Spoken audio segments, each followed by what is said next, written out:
Que a graça do nosso Senhor Jesus Cristo possa tocar a sua vida, possa tocar o seu coração. Que prazer estarmos juntos aqui para mais um tempo de reflexão, de meditação na Palavra de Deus. Eu convido você a abrir comigo a sua Bíblia no Evangelho de João, no capítulo de número 3. Evangelho de João, capítulo 3, a partir do versículo 1, a Bíblia diz assim: Havia um certo fariseu chamado Nicodemos, uma autoridade entre os judeus. E ele veio a Jesus à noite e disse: Mestre, sabemos que ensinas da parte de Deus, porque ninguém pode realizar os sinais miraculosos que estás fazendo se Deus não estiver com ele. Em resposta, Jesus declarou: Digo-lhe a verdade, ninguém pode ver o reino de Deus se não nascer de novo. É tão interessante, esse texto é tão maravilhoso. São informações aqui precisas que João descreve para nos fazer compreender o cenário completo do que Jesus e o evangelista João pretende aqui então nos ensinar. Mas a primeira informação que o texto nos diz é que Nicodemos não apenas faz parte do povo judeu, mas ele é um homem. E é tão interessante que quando nós estudamos um pouco da cultura judaica, nós descobrimos que todo judeu do sexo masculino, simplesmente por ser judeu do sexo masculino, ele se considera alguém abençoado por Deus. Alguns escritores vão dizer para nós que um judeu do sexo masculino, ele ora todos os dias a Deus dizendo: Deus, obrigado, porque eu sou judeu, eu não sou gentil, faço parte do povo que tem uma aliança contigo, mas ele também agradece o fato de ser homem, o fato de não ser mulher. Nós sabemos que existe, é claro, um preconceito cultural em relação a isso, uma compreensão equivocada a respeito dos valores de Deus, mas é verdade que um judeu, simplesmente pelo fato de ser homem e ser judeu, se considera alguém abençoado por Deus. Então nós estamos falando de um homem que simplesmente pelo fato de participar da comunidade de Israel e participar então do gênero masculino, se considera alguém abençoado por Deus. Mas o texto bíblico acrescenta aqui ainda uma outra informação interessantíssima a respeito de Nicodemos. O texto diz que ele era uma autoridade entre os judeus. Ele era um dos principais dos fariseus. E o que eram os fariseus? Nós normalmente no nosso meio hoje, no nosso tempo, nós usamos essa palavra fariseu quase que relacionada à hipocrisia. Eu costumo dizer que quando a gente quer chamar alguém de hipócrita de forma discreta, a gente fala assim: tal pessoa era um fariseu, A gente xinga a pessoa discretamente. Mas a verdade é que o movimento dos fariseus surgiu num contexto muito diferente. Quando você estuda um pouco da história de Israel, você descobre que o movimento dos fariseus surgiu dentro daquele contexto do cativeiro babilônico. Depois que o reino do norte havia sido completamente destruído pelos sírios, e o reino do sul, então, havia sido levado para o exílio na Babilônia, pela mão dos babilônios. Então, eles iriam permanecer ali por 70 anos. E a vida religiosa, civil, política, toda do povo de Israel estava comprometida. Por quê? O templo havia sido destruído. Toda a vida civil, religiosa, política do povo girava em função do templo. E então, para que aqueles homens não perdessem a sua identidade como povo de Deus ali, nos 70 anos que ficariam ali no cativeiro babilônico, um grupo de homens se reuniu e começaram então a ensinar a lei do Senhor em pequenas casas, em pequenas sinagogas, para que o povo então não perdesse a sua identidade cultural como povo de Deus. E é verdade que quando então os 70 anos de exílio terminaram, e o povo então voltou para a reconstrução de Jerusalém, para a reconstrução do Reino do Sul, você vai perceber ali então, através do escriba Esdras e através de Neemias, que esse grupo de pessoas já estavam presentes ali, através da leitura da lei, ensinando o povo.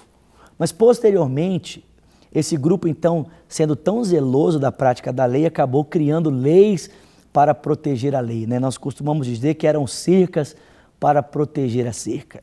Era um zelo que esses homens tinham então para com o texto sagrado, para que as pessoas então vivessem em obediência a Deus. Uma vez que toda destruição era resultado da desobediência, eles não queriam mais uma vez provar da destruição. Então, esse zelo tão intenso. É verdade que com o passar do tempo, eles acabaram se tornando mais zelosos da tradição dos seus antepassados do que propriamente da lei de Moisés.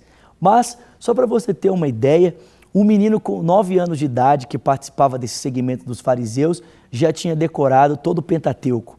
Com 13 anos já tinha decorado todo o Antigo Testamento. Era prática comum dos fariseus jejuarem pelo menos 2 dias por semana, sempre lerem as Sagradas Escrituras, o texto do Antigo Testamento, a Torá. Era comum a eles darem dízimos e ofertas. Mas o texto ainda acrescenta uma outra informação muito interessante a respeito desse homem, Nicodemos, que não apenas era um judeu e uma autoridade entre os fariseus, mas ele conhecia quem era Jesus. Ele sabia quem era Jesus, sabia o que Jesus fazia e sabia o que Jesus ensinava. E o texto diz que por essa razão ele se aproxima de Jesus à noite dizendo: Mestre, sabemos que ensinas da parte de Deus, porque ninguém pode realizar os sinais miraculosos que estás fazendo se Deus não for com ele.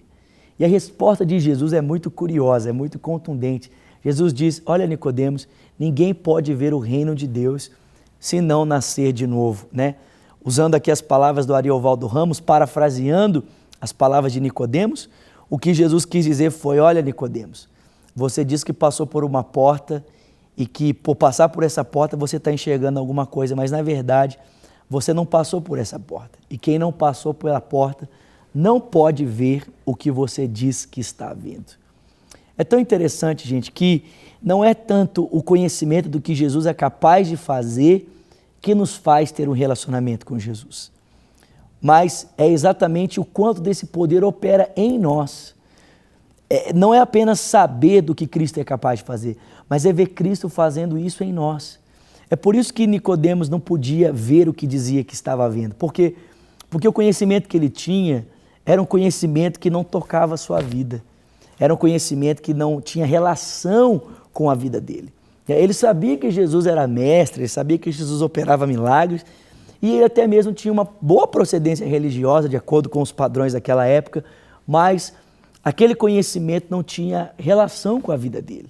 E é por essa razão que Jesus diz: olha, você precisa nascer de novo, porque eu e você não apenas devemos saber o que Cristo é capaz de fazer, mas mais do que isso, nós precisamos ver Cristo fazer a sua obra em nós, fazer a sua obra em mim, fazer a sua obra em você. E talvez você que acompanha essa reflexão hoje esteja talvez exatamente como Nicodemos, não é? Você sabe quem é Jesus e você até sabe o poder que Cristo possui, né? Você sabe que Cristo é poderoso e que Ele opera milagres. Você já até ouviu pessoas dizerem que Ele faz isso, mas você nunca viu Cristo fazer em você, né? E é exatamente isso que Cristo deseja. O que Cristo deseja fazer não é apenas através de nós e nem apenas à nossa volta, mas Cristo quer operar em nós. Ele quer operar em mim, Ele quer operar em você. Então, o meu convite para você hoje é: deixe Cristo tocar a sua vida, deixe Cristo operar em você, deixe Cristo operar no seu coração. Deixe com você o telefone da paz, 3429-9550 é o nosso número, por favor, ligue para nós, queremos servir você e também deixar com você o convite para que aos domingos estejamos juntos participando do culto Cristo Vivo na rua Manuel Macedo, no número 360, e caso você não possa estar conosco presencialmente, você pode nos acompanhar pelo nosso portal redesuper.com.br ou através da nossa rádio Super 90.1 FM. Que Cristo possa tocar o seu coração e amanhã quero continuar falando um pouco mais sobre isso com você aqui no nosso encontro no Profetizando Vida. Então não perca, se Deus quiser estaremos juntos amanhã. Até lá, Deus te abençoe. Para receber todas as novidades do canal, inscreva-se e se curtir o vídeo, clique em gostei. Aproveite para acompanhar a Rede Super nas redes sociais.